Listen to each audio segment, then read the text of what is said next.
और इस वक्त मैं उस सत्संग स्थल पर हूं जो देखते ही देखते मौत का स्थल बन गया। जी, मेरे पीछे ये जो आप तस्वीरें देख रहे हैं, मैं आपको दिखा दूं जरा, वो पंडाल का कुछ टूटा बिखरा हिस्सा अभी भी नजर आ रहा है। वो पीले रंग का बड़ा बैनर अभी भी लगा हुआ नजर आ रहा है, जिसके बीचों बीच भोले बाबा की तस्वीर है और वहां साफ शब्दों में लिखा गया है किस तरीके से यहां सत्संग की तैयारी है। इसी सत्संग में शामिल होने के लिए न सिर्फ हाथरस, जहां पर यह पंडाल बनाया गया और जिसमें अनगिनत श्रद्धालु शामिल होंगे, ये कहकर इजाजत ली गई सत्संग की, हजारों की तादाद में लोगों को यहां जोड़ा गया और इसका नतीजा ये कि देखते ही देखते भीड़ बेकाबू हो गई और फिर जो हादसा हुआ उसके बारे में आप और हम सब जानते हैं कि कैसे अब तक 121 जिंदगियों को यह हादसा लील चुका है। आप देख रहे हैं मुझे, मैं इस वक्त घटना स्थल पर मौजूद हूं। मेरे हाथ में ये छाता है क्योंकि यहाँ हाथरस में बहुत तेज बारिश हो रही है और इस बारिश को देखकर इस वक्त एहसास ये हो रहा है जैसे यहाँ की जो लोगों की दर्द और चीखों पुकार थी, उसने शायद आसमान का सीना ऐसा छलनी कर दिया कि आसमान आज बरस पड़ा है। ये पानी बरस रहा है और लग ऐसा रहा है जैसे आसमान रो रहा है। आसमान से भी ये दर्द बर्दाश्त नहीं हो रहा। 121 लोगों की जान चली गई। आप जरा एहसास कीजिए, 121 लोगों की जान जाने का मतलब क्या है? 121 परिवार उजड़ गए।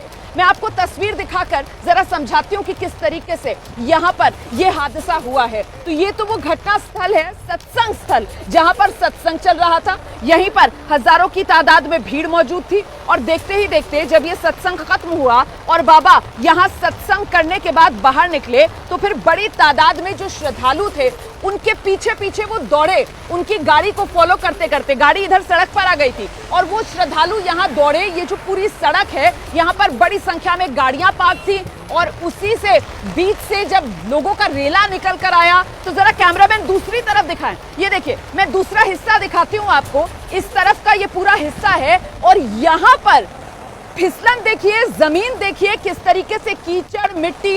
एक दिन पहले भी यहाँ पर बारिश हुई थी और लोगों का पैर फिसला और देखते ही देखते एक के ऊपर एक लोग चढ़ते चले गए। और इसी की वजह से बड़ी खबर इस वक्त की आपको बताते हैं। एफआईआर इस मामले में दर्ज हुई है और जो शुरुआती जानकारी मिल रही है, पुलिस ने इस मामले में जो एफआईआर दर्ज की है, हैरान हो जाएंगे आप ये जानकर कि उसमें भोले बाबा का नाम दूर दूर तक नहीं है। एफआईआर में मुख्य आरोपी देव प्रकाश मधुकर को बनाया गया है, जो बाबा का मुख्य सेवादार बताया जा रहा है।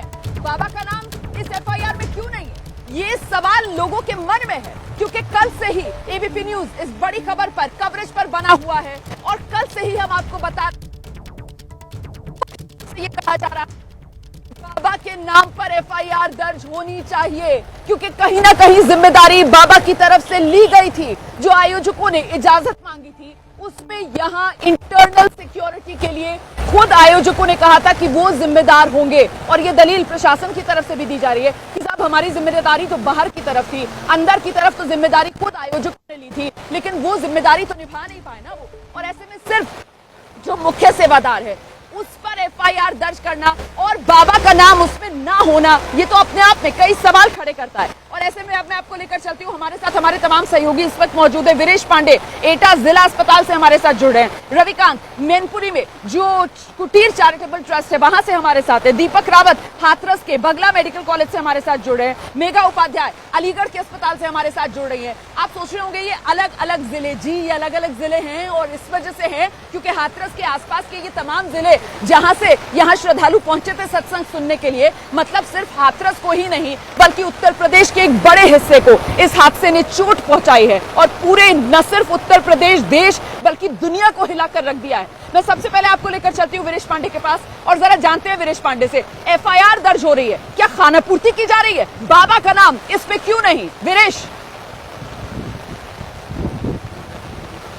देखिए एक महत्वपूर्ण आपको जानकारी दे दूं जो अभी अभी आई है।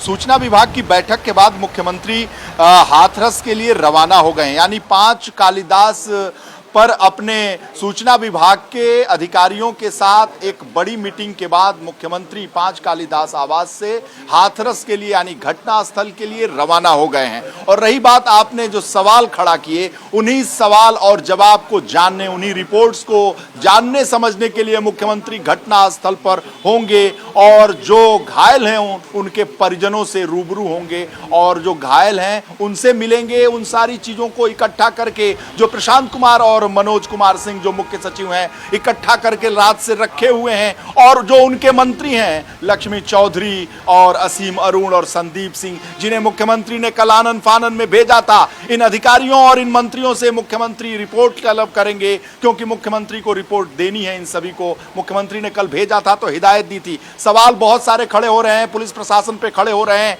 यातायात की व्यवस्था पर खड़े हो रहे हैं, साथ ही साथ अगर अनुमति दी गई तो जिला प्रशासन क्या कर रहा था। इतनी लाखों की भीड़ हो गई, अनुमति 80,000 की और 5 लाख के करीब वहां पर श्रद्धालु पहुंच जाते हैं। सवाल बहुत है वीरेश, एक एक कर इन तमाम सवालों को लेकर चर्चा करेंगे।